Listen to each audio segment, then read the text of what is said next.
PTI की ticket मेरे पास ना हो तो मैं तो काउंसलर का इलेक्शन नहीं जीत सकता। महान हस्तियां थी, उनमें से तो मुझे कोई एक भी इलेक्टेबल नजर नहीं आया। जुए के अड्डे पे छापा पड़ जाए, 100 अरब डॉलर ला रहे हैं वो। जी बिल्कुल, छोटी बात नहीं है।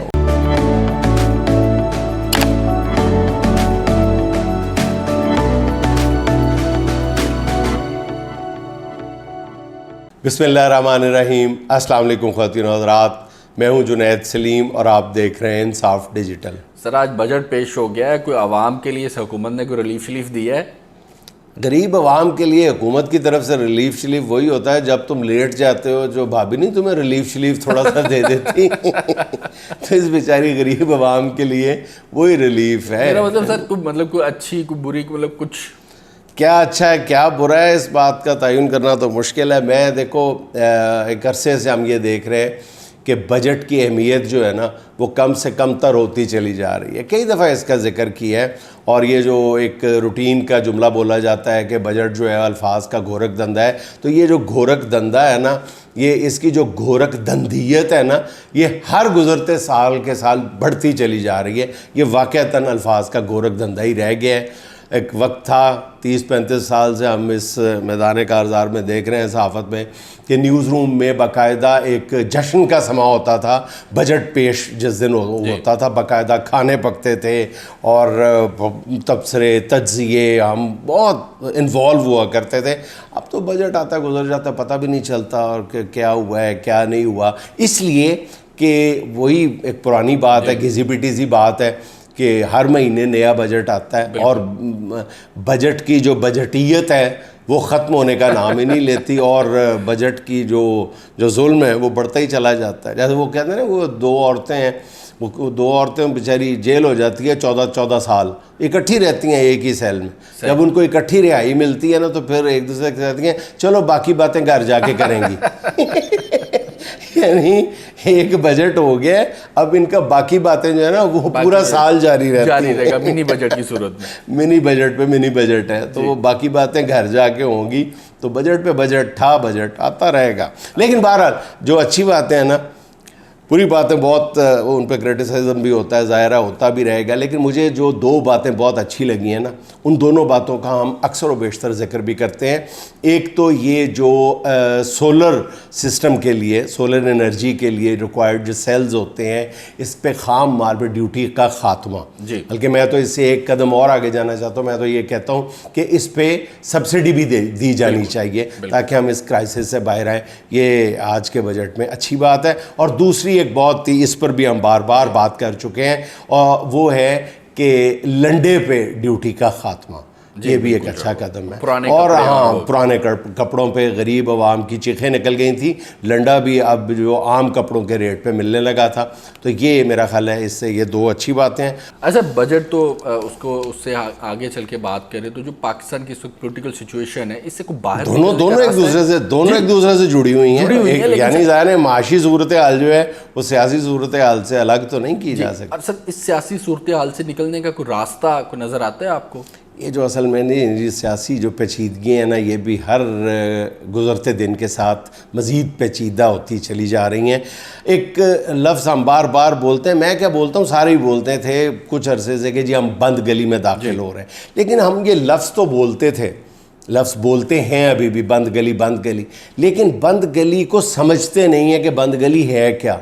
बंद गली उस पोजीशन को कहते हैं जहाँ से आप दाखिल हो जाएं गाड़ी में, एक ही वक्त में 2-3 गाड़ियां ख़ास तौर पे दाखिल हो जाएं तो वहाँ से निकलने का कोई रास्ता नहीं होता, ना वापस आने का रास्ता होता है। चूँकि बंद होती है तो आगे जाने का भी रास्ता नहीं होता, तो सारे वहाँ पे ब्लॉक होके रह जाते हैं। उसका एक ही रास्ता है बंद गली से निकलने का कि जब 2-3 गाड़ियाँ फंस जाती हैं वहाँ पे, एक ही रास्ता बचता है कि सारी गाड़ियाँ थोड़ा थोड़ा रिवर्स लें, थोड़ी थोड़ी पीछे हटें, सब लोग अपनी अपनी पोजीशन से पीछे आएँ। और ये बात, और वो इस सियासी सूरत हाल में जब हम वाक़अतन हकीकतन बंद गली में पहुँच गए हुए हैं, इसमें तो कोई शक की बात नहीं है। तो एक तो वाहिद रास्ता इलेक्शन है, शफ़ाफ़ इलेक्शन है। दूसरा ये कि शफ़ाफ़ इलेक्शन कैसे मुमकिन है, उसके लिए सबसे बड़ी बात है, जैसे मैंने अर्ज़ किया ना, कि अपनी अपनी गाड़ियाँ पीछे करनी पड़ेंगी, थोड़ी थोड़ी रिवर्स करनी पड़ेंगी, अनाओं की कुर्बानी देनी पड़ेगी। ये बात भी सारे बार बार कहते हैं, लेकिन कैसे? मुज़ाकरात। जी अब आप देखें भाईजान कि अदलिया वो अपने हर दूसरे फैसले में सुप्रीम कोर्ट के चीफ जस्टिस साहब और दीगर जज साहिबान, हाई कोर्ट के जज साहिबान बार बार ये बात कर रहे हैं मुज़ाकरात करें। नहीं भी मुज़ाकरात से रिलेटेड केस होता तो आखिर में उनके रिमार्क्स यही होते हैं कि भाईजान मुज़ाकरात करो, बैठ के बात तय करो। इवन सो मच सो जो आप ये देखें कि जो कोर कमांडर कॉन्फ्रेंसेज हुई हैं, 2 फॉर्मेशन कमांडर नहीं, जिससे पहले जो कोर कमांडर कॉन्फ्रेंस, उनके एलामिया के आखिर में भी ये बात जोर दे के कही गई है कि सियासी क़ुव्वतें आपस में मिल बैठे। अब सवाल ये पैदा होता है, लोग कहते हैं कि जी किसके साथ कौन मिल बैठे, तो उसके लिए भी फिर भी अपनी बुनियादी पोजीशन से बहुत ज़्यादा पीछे हटना पड़ेगा। जिसको जितने मुज़ाकरात की ज़रूरत है वो उतनी ज़्यादा कुर्बानी दे, फिर सीधी बात है। और ये जो तरीके इख्तियार किए जा रहे हैं ना इस सियासी सूरत हाल से निकलने के, उनकी तो कोई बंदा भी हिमायत नहीं कर सकता। जो जबर है, जुल्म है, या इन तरीक़ों से मामलात सुलझने की बजाय यकीनन उलझते ही चले जाएंगे, उलझते ही चले अच्छा, पाकिस्तान इस्तेहकाम पार्टी बना दी गई है और धड़ाधड़ लोग उसमें शामिल किए जा रहे हैं। पहली बात तो ये है कि जो कल पाकिस्तान इस्तेहकाम पार्टी, यही नाम है ना, उसका जो लॉन्चिंग शो था वो इटसेल्फ एक मुकम्मल फेलियर था, मुकम्मल नाकामी था। मतलब उसमें कोई उसका इम्पैक्ट ही नहीं था। और दूसरी बात ये है कि उसके जो ऑप्टिक्स थे वो बहुत ख़राब थे, बहुत ही ख़राब थे। उनका कोई यानी असर नहीं था, कोई इफ़ेक्टिवनेस नज़र नहीं आ रही थी उनके ऑप्टिक्स में, और उस पर कोई काम भी नहीं किया गया था। ऐसे लग रहा था कि बस जल्दी में जमा किए गए लोग हैं और वो आ गए हैं, और जो एक इम्प्रेशन देने की कोशिश की गई है उसमें भी बुरी तरह नाकामी हुई है। जो उस पूरे इज्तिमा के दौरान जो 2-4 इलेक्टेबल, तो मुझे एक भी नज़र नहीं आया। असल मकसद तो यही था ना कि इलेक्टेबल्स को जमा किया जाएगा, तो इलेक्टेबल तो मुकम्मल तौर पे इलेक्टेबल तो किसी एक को भी नहीं कहा जा सकता। उस पूरे इज्तिमा के अंदर जो 2-3 सेमी इलेक्टेबल लोग थे, जो नीम इलेक्टेबल लोग थे, वो भी मैंने देखा, आपने देखा, सबने देखा बाद में कि वो भी इजलास के दौरान कोई कॉन्फिडेंट नज़र नहीं आ रहे थे, इन्वॉल्व नज़र नहीं आ रहे थे, बल्कि अपना मुंह छुपाते फिर रहे थे। कभी यूं कर रहे थे, कभी यूं कर रहे थे, कभी इधर देख रहे थे, कभी नीचे देख रहे थे, कभी ऊपर देख रहे थे, और वो पीछे जाके बैठे हुए थे। मैं फवाद चौधरी साहब का नाम लेके कह देता हूँ। अच्छा, और इस बारे में पहले बात भी हो चुकी है। अब फवाद चौधरी जैसा बंदा जो कि उस इजलास में सबसे ज़्यादा इलेक्टेबल कहलवाने का हकदार था, वो अभी 1 हफ़्ता पहले कह चुका है कि अगर पीटीआई की टिकट मेरे पास ना हो तो मैं तो कौंसलर का इलेक्शन नहीं जीत सकता। तो जो स्टेज पे बैठे हुई महान हस्तियां थी, उनमें से तो मुझे कोई एक भी इलेक्टेबल नज़र नहीं आया। फिर गवान साहबा बैठी हुई थी जो मेरा ख्याल 500 वोट नहीं ले सकती, और जब भी उन्होंने आज़ाद खुद इलेक्शन लड़ा है तो क्या नतीजा हासिल किया है वो सबको पता है। और इवन खुद जहांगीर तरीन साहब अपना आखिरी इलेक्शन जब बेटे को लड़ाया है तो क्या नतीजा हासिल किया था, ज़रा मुझे बताओ ना। कितने कितने इलेक्टेबल्स बैठे हुए थे, और फिर इसका मकसद क्या है। और मैं एक बात पूरे तुम्हें तयक्कुन के साथ बता दूँ, आप जो मर्ज़ी कहते जाएँ, पाकिस्तान में बरस से, कई दहाइयों से ये जो किंग्स पार्टियां बनाने का सिलसिला जारी है। पहली बात तो ये है कि मैं पूरे यकीन के साथ आपको बता रहा हूँ कि ये जो पार्टी बनने जा रही है ये सबसे बड़ा फेलियर होगा, सबसे बड़ी नाकामी जो होगी ना वो इस किंग्स पार्टी को होगी। और उसके बाद आपने देखा कि जैसे वो भागे हैं इजलास के बाद, जैसे उठ के वो कैमरों से और मीडिया से डर के भागे हैं। मिसाल तो नहीं दी जानी चाहिए, लेकिन वो लगा ऐसे ही है जैसे अल्लाह ना करे किसी जुए के अड्डे पे छापा पड़ जाए तो नहीं लोग दौड़ते जो इधर उधर, जो नहीं जी नहीं, वो बताते हैं वो मैं तो वैसे ही है, मैं तो भरा नूं मिलन आया सी जी, वो कहता जी मैं तो घर किराए ते लैन आया सी, मैं नहीं आया सी जी। तो इस तरह वो सारे इस तरह के बहाने लगा रहे थे। किसी ने, एक बंदे ने कॉन्फिडेंटली मीडिया के सामने ही नहीं किया। तो यहां से अंदाजा लगा लो कि इस पार्टी का मुस्तकबिल क्या होगा। लेकिन सर दूसरी तरफ जरदारी साहब तो मीडिया का बड़े कॉन्फिडेंस के साथ सामना कर रहे हैं, बड़े बड़े बयान दे रहे हैं, बयानात नहीं, खुशखबरियां सुना रहे हैं कौम को। जरदारी साहब को सुन के, देख के तो दिल खुशी से बाग बाग हो रहा है। $100 अरब ला रहे हैं वो, जी बिल्कुल, छोटी बात नहीं है। उन्होंने कहा कि जी $100 अरब आ रहा है मुल्क में, वाह यार, वहाँ 100 अरब डॉलर। अब प्रॉब्लम सिर्फ इसके साथ 2-3 जुड़ी हुई हैं। 100 अरब डॉलर तो आ जाएगा। पहली बात तो ये है कि वो रखना कहाँ है हमने, हमारे पास तो जगह ही नहीं है 100 अरब डॉलर रखने की। जरदारी साहब ने 6 कनाल का लाहौर में वो 6 कनाल, वो तो खैर काफ़ी है, उसमें तो मेरा ख्याल है कि हज़ारों डॉलर आ जाएगा, हज़ारों अरब डॉलर आ जाएंगे।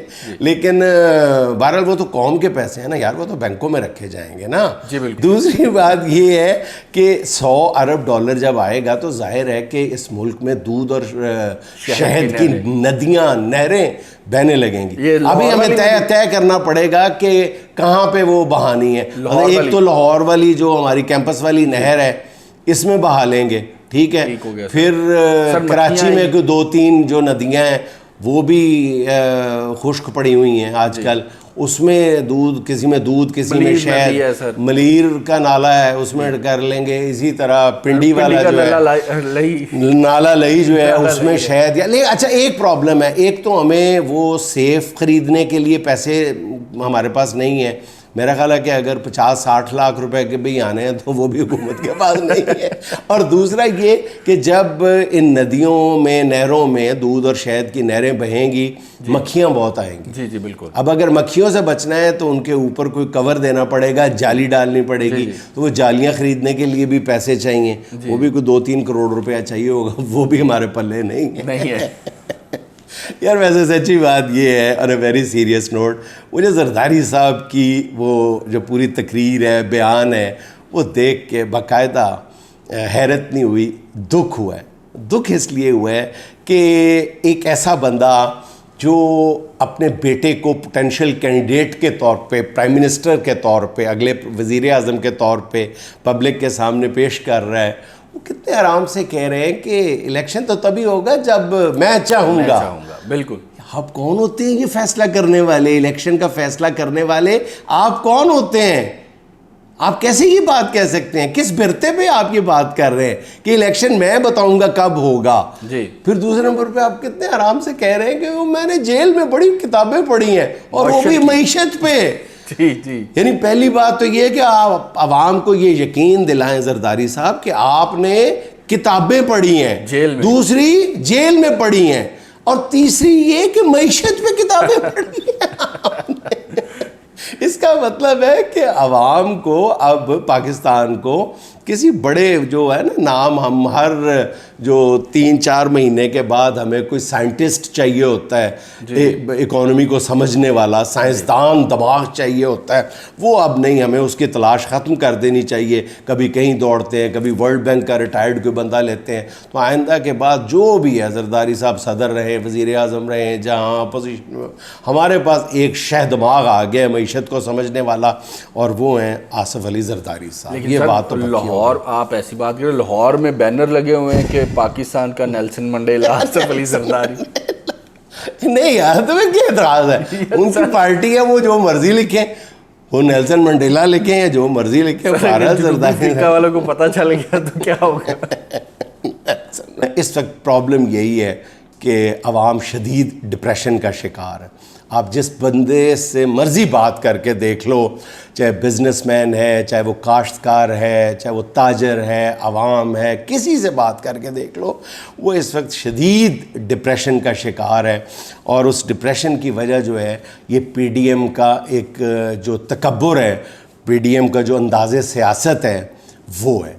तो उनको थोड़ा सा मेरा ख़्याल है नरम रवि के साथ, नरम दिली के साथ ये बात समझ लेनी चाहिए कि, और ये जो एटीट्यूड है ना, ये छोड़ दें कि जहाँ से गुज़रे धुआं बिछा दो, जहाँ भी पहुँचो धमाल कर दो, तुम्हें सियासत ने हक़ दिया है, हरी ज़मीनों को लाल कर दो, अपील भी तुम, दलील भी तुम, गवाह भी तुम, वकील भी तुम, जिसे भी चाहे हराम कह दो, जिसे भी चाहे हलाल कर दो। ये चंद हफ्तों के लिए रवैया तो गवारा हो सकता है, लेकिन लंबे अरसे के लिए ये जो है अवाम बर्दाश्त नहीं करते। अपने लहजों में नरम रवि लेके आए, अपने लहजों में जो है, सारों को मैं ये कहता हूँ, तमाम फ्रीकैन से मैं ये बहुत दस्तबस्ता ये दरख्वास्त करता हूँ कि खुदा के लिए अवाम शदीद डिप्रेशन का शिकार है।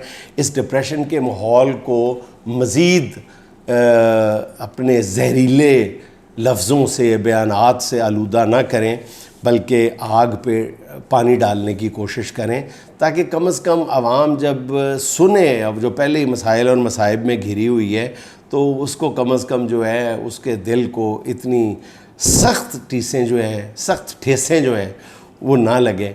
बहुत ही दुखी है आवाम इस वक्त, बहुत ही दुखी है। चलते चलते एक सवाल का जवाब दे दें कि आवाम जो है वो, हमारे जो व्यूअर्स हैं वो इंसाफ डिजिटल के प्लेटफॉर्म पे सवालात भी कर रहे हैं कि जुनैद साहब कहाँ गायब हैं। असल में हम पहले भी बता चुके हैं कि वो जो हमारा जो मज़ाहिया शो ही कहना चाहिए, ज़्यादा फ़िलासफ़र नहीं बनना चाहिए, पॉलिटिकल स्टाइल शो है जो, वो बिल्कुल अब अपने अल्हम्दुलिल्लाह तैयारी के आखिरी मराहिल में है, और मेरा ख़्याल है कि अब महीनों की नहीं, चंद हफ्तों की बात रह गई है। हम कोशिश करेंगे कि बल्कि अराउंड ईद ही हम जो है वो अपनी शक्लें जो हैं वो पब्लिक के सामने रखें। और मैं पहले भी मैंने दरख्वास्त की थी आवाम से कि हमारे लिए दुआ भी फरमा दें कि हम उनकी तवक्कुआत पे पूरा उतर सकें।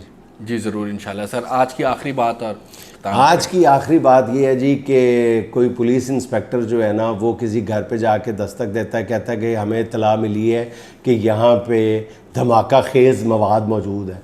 तो शौहर के अंदर से आवाज़ आती है कि आपकी इत्तला दुरुस्त है, लेकिन वो मैके गई हुई है। नाज़रीन, खुश रहें, खुश रखें। आपसे मुलाकात होगी इंशाअल्लाह अगले व्लॉग में। अल्लाह हाफ़िज़।